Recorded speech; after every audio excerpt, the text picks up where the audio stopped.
తెలుగు రాష్ట్రాల్లో భారీ వర్షాలు కురుస్తున్నాయి. ఉత్తరాంధ్ర మీదుగా ద్రోణి కొనసాగుతుంది. ఏపీలో నైరుతి రుతుపవనాలు విస్తరిస్తున్నాయి. 2 రోజుల్లో ఏపీలో మరికొన్ని ప్రాంతాలకు విస్తరించే అవకాశం ఉంది. ఏపీలో పలు చోట్ల తేలికపాటి వర్షాలు పడుతున్నాయి. రేపటి నుంచి కోస్తాలో విస్తారంగా వర్షాలు కురిసే అవకాశం ఉన్నట్టుగా తెలుస్తోంది.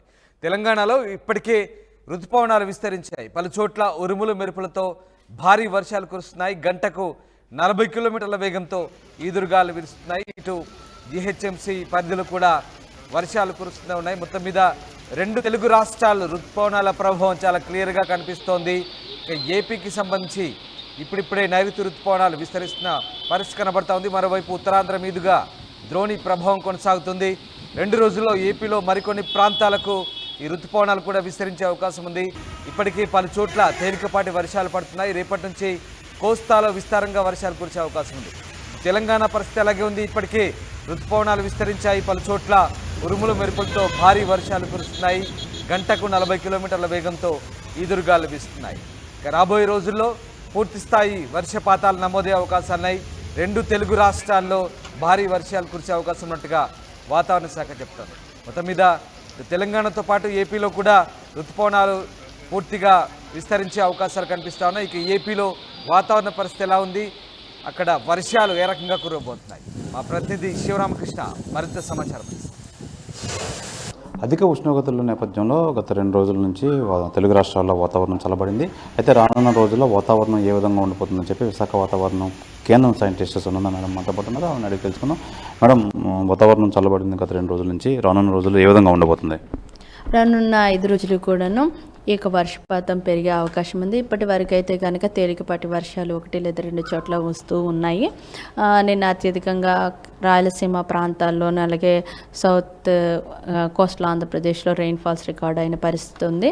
అయితే రాగల 5 రోజులు కూడాను ఇటు కోస్తా, ఉత్తర కోస్తా, దక్షిణ కోస్తా, రాయలసీమ జిల్లాల్లో కూడాను ఈ యొక్క తేలికపాటి వర్షాలు కొన్ని ప్రాంతాల్లో ఉంటూ గ్రాడ్యువల్గా పెరిగే అవకాశం ఉంది. ఈవెన్ 4th డేకి 5 డేకి కూడాను చాలా ప్రాంతాల్లో ఈ యొక్క వర్షాలు విస్తరించడానికైతే అవకాశాలు ఉన్నాయి.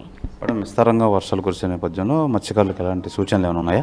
ప్రస్తుతానికైతే మత్స్యకారులకు ఎటువంటి హెచ్చరికలు లేవు. ఎందుకంటే ఇక్కడ విండ్స్ అనేవి నార్మల్గా ఉన్నాయి, అంటే మోడరేట్ విండ్స్ ఏమి ఉన్నాయి. సంచేత మత్స్యకారులకు ఎటువంటి ఇబ్బంది లేదు. రానున్న 5 రోజులకు కూడాను ఈ మత్స్యకారులకు ఎటువంటి సూచనలు అయితే ఇవ్వలేదు. మేడం, వర్షపాతం ఏ మేరకు నమోదయ్యే అవకాశం ఉంది? వర్షపాతము తేలిక నుంచి మోస్తరు వర్షాలు రికార్డ్ అయ్యే అవకాశం ఉంది.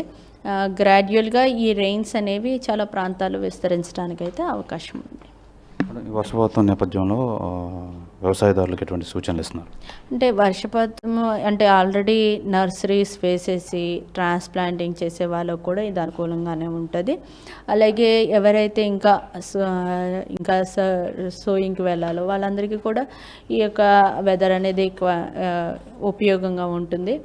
ఎందుకంటే రెయిన్ఫాల్ పడుతుంది కాబట్టి, సో మాయిశ్చర్ సప్లై ఉంటుంది కాబట్టి, సో వాట్ ఎవర్ ఆపరేషన్స్ అన్నీ కూడా యథావిధిగా చేసుకోవచ్చు.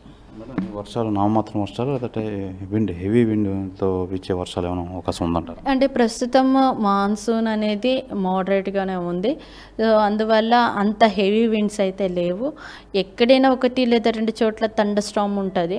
థండర్ స్టార్మ్ ఉన్నప్పుడు మాత్రం అక్కడక్కడ గస్టీ విండ్స్ ఉంటాయి. అంటే only at that time thunder Storm వచ్చే టైంలోనే ఉంటుంది. అప్పుడు కూడా గంటకి 30 నుండి 40 కిలోమీటర్ల వేగంతో గాలులు వీస్తాయి. అదర్వైజ్ రిమైనింగ్ టైం అంతా కూడా నార్మల్గా, వెరీ నార్మల్గా ఉంటుంది. అధిక ఉష్ణోగ్రతల నేపథ్యంలో 2 రోజుల నుంచి తెలుగు రాష్ట్రాల్లో వాతావరణం మార్పులు అయితే ఏర్పడుతున్నాయి.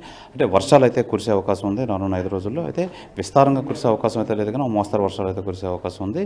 కాబట్టి తెలుగు రాష్ట్రాలు 2 చల్లబడే అవకాశాలు ఉన్నాయని చెప్పి విశాఖ వాతావరణ కేంద్రం సైంటిస్ట్ సునంద తెలియజేస్తున్నారు. కెమెరామెన్ అజయ్తో శివరామకృష్ణ టీవీ, విశాఖపట్నం నుంచి.